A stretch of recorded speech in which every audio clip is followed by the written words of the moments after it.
राजा प्रभावित होकर के 2 मोहरे भेंट किया। अब जब राजा चला गया, राजा जब चला गया तो उस समय साधक ने क्या किया कि एक मोहर अपने जेब में रख लिया और उसको एक ही मोहर जो सिद्ध बना था, तो सिद्ध ने कहा कि मोहर तो 2 थी।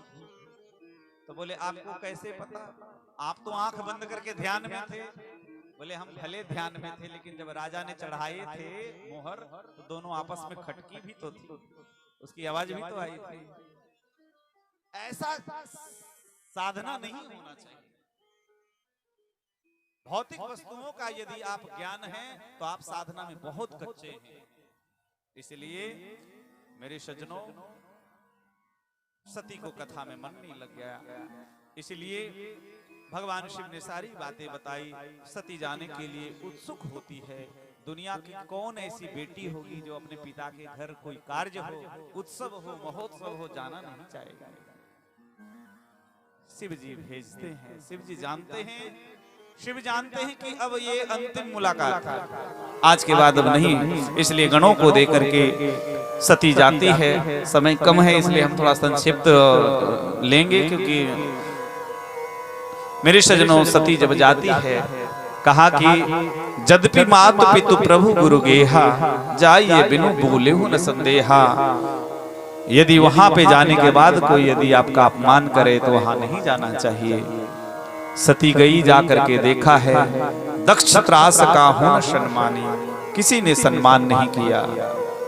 और हमने आपको कहा था कि दुनिया के सारे रिश्ते नाते झूठे हो सकते हैं, लेकिन एक ही रिश्ता है, वो रिश्ता है माँ का।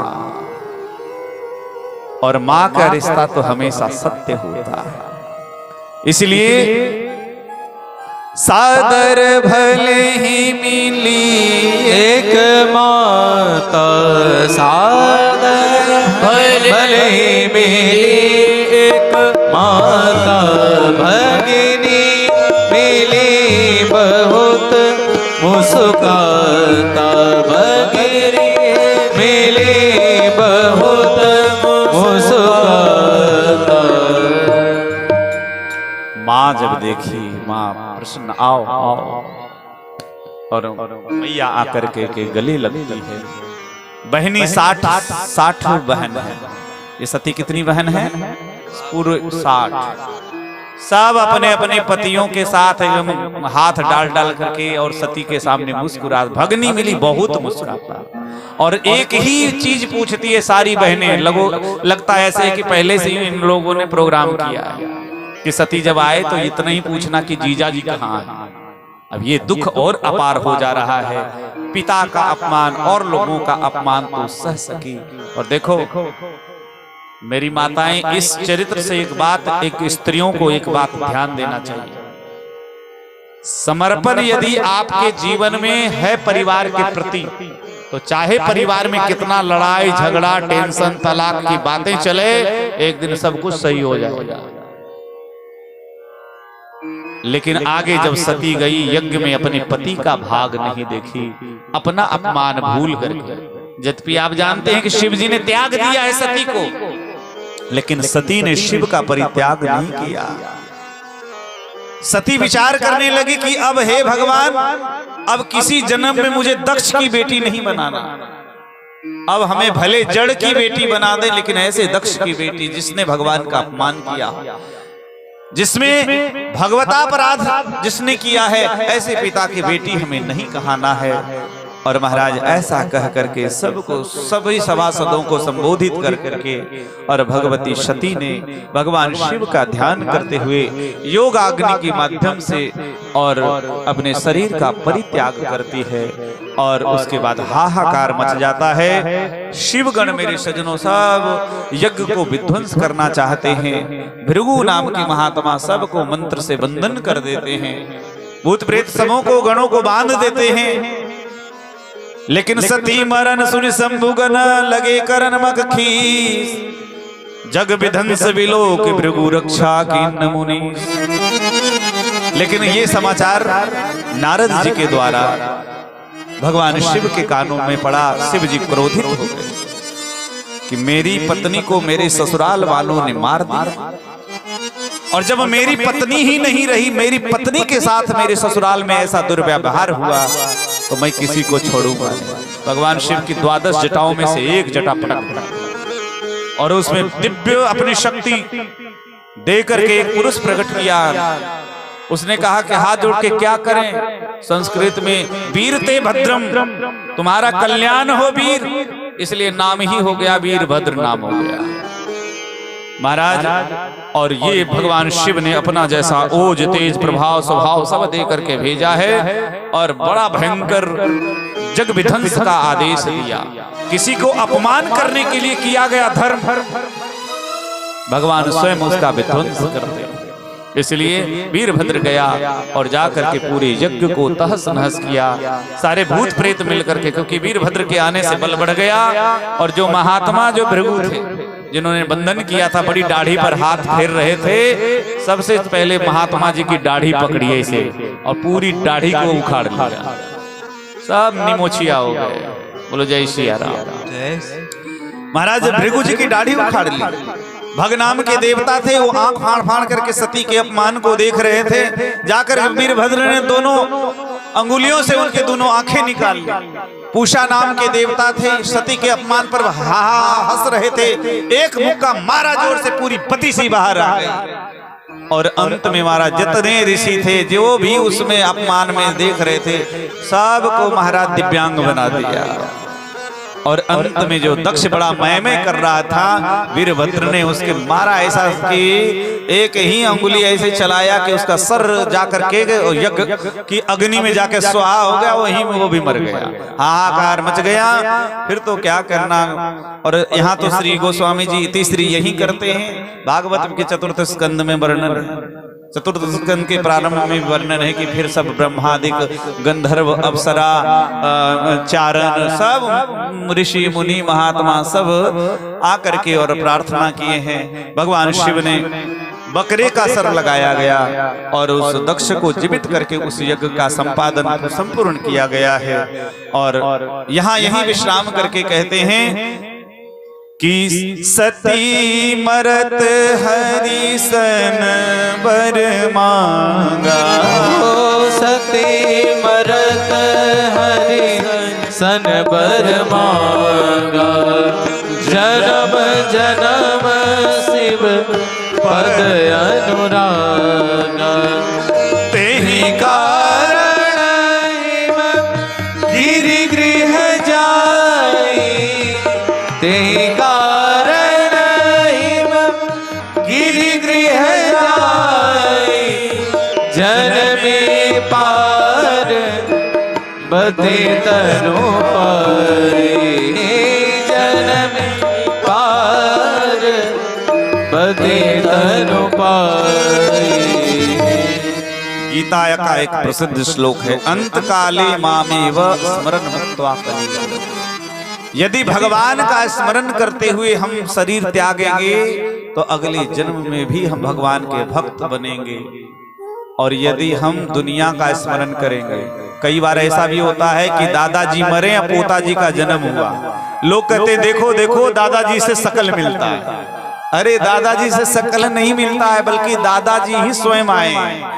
क्योंकि ग्रहासक्त व्यक्ति जो बहुत जीवन में धन कमा के रखा हो, उस धन का उपयोग सदुपयोग न कर पाया, भोग नहीं कर पाया, तो या तो बैल के रूप में आएगा या ज्येष्ठ पुत्र के रूप में, किसी न किसी रूप में वो आएगा। और यदि मानव योनि नहीं मिली, बैल भी न बन सका, तो कम से कम उस घर में उस धन की रक्षा करने के लिए सांप बन करके कुंडली मार करके आएगा। यदि किसी के पुराने घर मिट्टी के घर होंगे, आप देखिएगा खपड़ा का घर, कभी तोड़ो तो 2 4 5 सांप आपको जरूर निकलेंगे।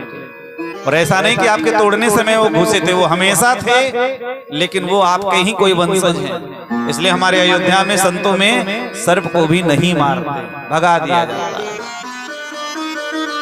महाराज पौराणिक कथाएं हैं ये सब। इसीलिए सती मरते समय भगवान शिव का स्मरण करके अंतिमति शा गति।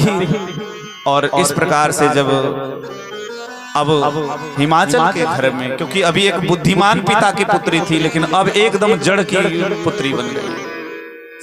भगवती साक्षात जगदम्बा है। सारी अष्ट सिद्धियां नवनिधियां सब सेवा में, अणिमा महिमा लघिमा गरिमा प्राप्ति प्रकाम सिद्ध वसित्व शंख कक्षप मकर सब आ गए। अष्ट सिद्धि नवनिधि सब आके सेवा में जुट गए। अब तो ऋषि मुनि महात्मा भी खूब आनंदित हो गए। धीरे धीरे पार्वती जी बड़ी हुई, बाल क्रीड़ा की। नारद जी आए। नारद जी पार्वती जी को दीक्षा दे करके शिष्या बनाए और श्री शैलराज ने अपनी लड़की को कहा कि देखिए कि क्या इसके गुण दोष है, बताइए। देखा है तो सबसे ज्यादा माताओं को अपनी कन्याओं के लिए क्या चिंता है कि शादी विवाह ढंग से हो जाए, अच्छे घर वर मिल जाए। बस जीवन में कन्या को लेकर के माताएं यही चाहती है कि बढ़िया विवाह हो जाए। यही भगवान की कृपा से पार्वती जी भक्ति से संपन्न हुई और नारद जी ने देखा सब लक्षण संपन्न कुमारी हो यही संतत पियहि पियारी, सदा अचल यही कर अहि बाता, यही तेजस पे है ही पितुमा। सब कुछ बढ़िया है पूरे संसार में। हे हिमाचल राज्य, आप दुनिया के सौभाग्यशाली पिता हैं जो आपको लोग बेटों के नाम से नहीं जानेंगे। कई बार हमारी बेटियां ऐसा ऐसा काम करती है कि पिता को भी गर्व होता है। हाँ, इसीलिए ऐसा बेटा और बेटी में फर्क न करें, संतान दोनों है। आपको बताएं, पुत्र 3 प्रकार के पुत्र कहे गए, आत्मज, क्षेत्रज और दत्तक। 3 प्रकार के पुत्र ही शास्त्रों में वर्णन किए गए। अब इसका थोड़ा समय लूंगा। आत्मज का मतलब है कि अपनी पत्नी के द्वारा जो पुत्र हुआ वो आत्मज। क्षेत्रज उसको कहते हैं जिसको पत्नी किसी और की पुत्र हमारा। उदाहरण, आप सब खेती करते हैं, दूसरे की खेती हम लोग बटैया लेकर के करते हैं कि नहीं खेती, लेकिन ये समझ में आपको नहीं आएगा। हम आपको एक बढ़िया उदाहरण देंगे, आप सब समझेंगे। दूसरी की पत्नी महाराज और हमारा पुत्र कैसे होगा, ये तो थोड़ा अलग लगता है ना कि पत्नी में भी ऐसा हो सकता है। बोले होता है। कहिए कैसे? प्रत्यक्ष उदाहरण जिस स्थान पर बैठे हैं आप, हमारे अनंत बलवंत श्री हनुमान जी महाराज, प्रत्यक्ष उदाहरण। यदि हनुमान चालीसा का पारायण आप सब करते होंगे तो उसमें 2 बातें एकदम स्पष्ट है। यदि आप केसरी नंदन कहते हैं तो केसरी नंदन संबोधन यदि हनुमान जी का हुआ तो इससे साबित हुआ कि हनुमान जी आत्मज केसरी के आत्मज पुत्र हुए। और यदि पवन सुत कहते हैं तो क्षेत्रज पुत्र कहलाते हैं। केसरी के आत्मज पुत्र हनुमान जी महाराज हुए और पवन देव के क्षेत्रज पुत्र कहलाए। अब इसकी कथा हम जरूर सुनाएंगे आपको। सुंदरकांड के हनुमान जी के 4 प्रकार के जन्म की कथा मैं सुनाऊंगा, इंतजार करिएगा आप सब। और तीसरा पुत्र है जिसका नाम है दत्तक। दत्तक का मतलब है वंश का विलोप हो रहा है। और बेटी भी है तो बेटी से भी वंश चल जाता है, लेकिन यदि बेटी भी नहीं हो, बेटा भी नहीं हो, तो किसी को गोद जो ले लिया जाता है और उसको अधिकार दे दिया जाता है, उसे दत्तक पुत्र कहा जाता है। तो मेरे सज्जनों, आप दुनिया के प्रथम सौभाग्यशाली पिता हैं जिनको बेटी के नाम से दुनिया जानेगी। कि देखो, और पर्वत की बेटी है इसलिए नाम पड़ा पार्वती, है ना? बहुत सारे नाम हुए। और फिर तो कहा सब कुछ है, लेकिन थोड़ा वर में दिक्कत है, क्योंकि जिनके लक्षण इनमें ऐसे हैं कि शैल सुलक्षण सुता तुम्हारी, सुनहु जे अब गुण दुई चारी, अगुण अमान मातु पितुहीना, उदासीन सब संशय छीना। इनके जो वर होंगे अगुण होंगे, अमान होंगे, माता पिता हीना। अच्छा देखिए, ये जितने गोस्वामी जी ने वर्णन किए ये सारे बहुत आध्यात्मिक अर्थ इनके। निजम निर्गुणम निर्विकल्पम निरीहम, चिदाकाशमाकाश वाशम भजेहम। अगुण, अगुण का अर्थ हमारे विद्वान कहते हैं अशेषेण गुणम, जिसमें दुनिया के सारे गुण समाहित हैं, अथवा दुनिया के सारे गुण जिससे निकलते हैं वो भगवान शिव हैं। ऐसे अगुण अर्थ में आना चाहिए। अमान जिसको सम्मान निरादर आदर है, कि जिसे को कोई मान की चिंता नहीं। तुम पूजो चाहे मत पूजो। जैसे आकाश, यदि हम आकाश का अपमान भी करेंगे तो आकाश का थोड़े अपमान होगा। उसी प्रकार से समर्थ हैं। माता पिता हीना का अर्थ है जो संसार के जन्मदाता है। शिव पुराण में एक बड़ी सुंदर चर्चा आई, अभी हम सुनाएंगे कि शिव विवाह के समय मैया मैना ऐसी अड़ गई, कहा कि नहीं, शिव के इस वेश से मैं अपनी बेटी का विवाह कदापि नहीं करूंगी। और अंत में भगवान शिव मंडप पर ब्रह्मादिक देवताओं की उपस्थिति में साखोचार हो रहा था। और हमारे आचार्य रामजस जी हैं, हमारे महाराज जी हैं, विवाह में जब साखोचार होता है तो दोनों कुल खानदान का वर्णन होता है। अब इधर से तो हुआ पार्वती जी की तरफ से, लेकिन जब शिव जी की तरफ से जब पिता का नाम और सब मौन हो गए, तो वहां मैना बड़ी दुखी हो गई। बोले ऐसे ही तो काम नहीं चलेगा, एक तो कुछ कुल खानदान का पता नहीं चल रहा है और रूप स्वरूप का तो अब करेंगे ही नहीं विवाह। तो मेरे सज्जनों, माता पिता हीन का मतलब है जो संसार को जन्मदाता है, उसका कौन माता पिता होगा। समस्त प्रकार के संशयों से रहित हैं, एकदम निर्विकल्प हैं, करता हुआ भी सब कुछ करते हैं। और जोगी जटिल अकाम मन नगन अमंगल वेश। शिव जी का एक एक स्वरूप, रुद्राक्ष की माला से लेकर त्रिशूल धारण से लेकर के डमरू धारण से लेकर के बसहा पर सवार, सब पर एक आध्यात्मिक अर्थ जो होना ही चाहिए। पर अंत में कहा कि ये सब समर्थवान हैं। यदि शिव में ये सब अवगुण भी यदि शिव में मिलते हैं तो वो बड़े लोगों में वो सद्गुण हो जाते हैं, क्योंकि समर्थ को कोई दोष नहीं होता है। यदि आपकी कुमारी तपस्या करे तो तपस्या का प्रभाव होगा। और माता पिता चिंतित होते हैं। पार्वती आकर के अपने माता पिता से लिपट करके कहती है कि हमें रात में स्वप्न आया था, एक ब्राह्मण देव आकर के हमको स्वप्न में बताए हैं कि तपस्या करो। अवस्था कितनी है पार्वती की? 5 वर्ष की, लेकिन बात कर रही है तप की। माता पिता दुखित होते हैं, लेकिन अपने बच्चे की भलाई के लिए, कन्या के भलाई के लिए उन्होंने तप का आदेश दिया है। उसके बाद मेरे सज्जनों, आइए हम सब भी शिव जी को मनाते हैं।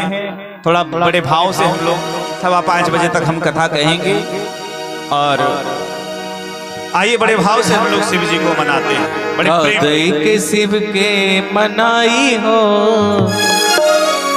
कदई के शिव के मनाई हो, शिव मानत नाही। कदई के शिव के मनाई हो, शिव मानत नाही। कदई के शिव के मनाई हो, शिव मानत नाही। मानत नाही भोला, मानत नाही, मानत नाही भोला, मानत नाही, मानत नाही भोला, मानत नाही, मानत नाही भोला, मानत नाही। कदई के शिव के मनाई हो, भोला मानत नाही। कदई के शिव के मनाई हो, शिव मानत नाही।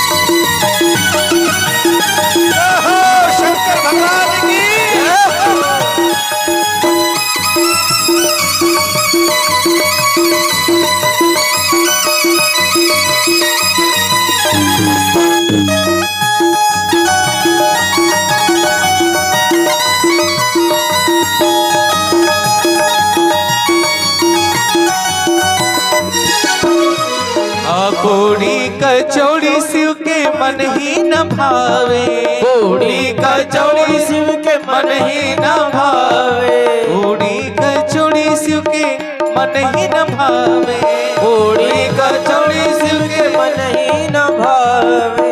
भांग धतुरा कहाँ पाई हो, भांग धतुरा कहाँ पाई हो, भोला मानत नाही, गादे के शिव के मनाई हो, भोला मानत नाही।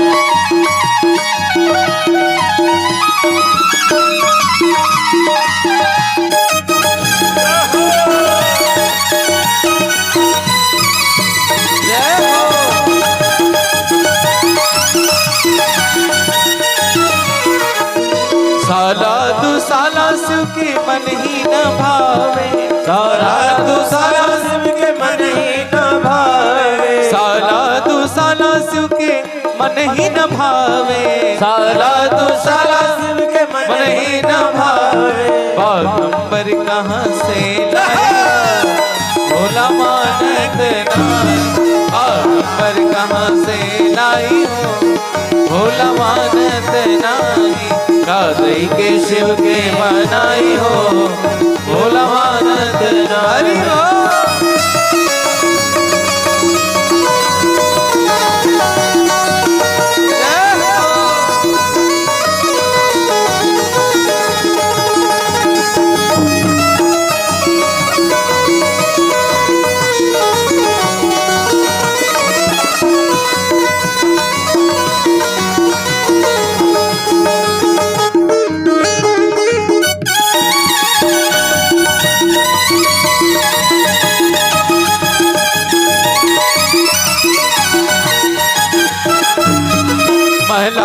महिला शिव के मन ही न भावे, महिला दो महिला शिव के मन ही न भावे, मन ही न भावे, मन ही न भावे, मन ही न भावे, मन ही न भावे। महिला दो महिला शिव के मन ही न भावे, महिला दो महिला शिव के मन ही न भावे। कैलाश कहाँ से लाई हो, कैलाश कहाँ से लाई हो, भोला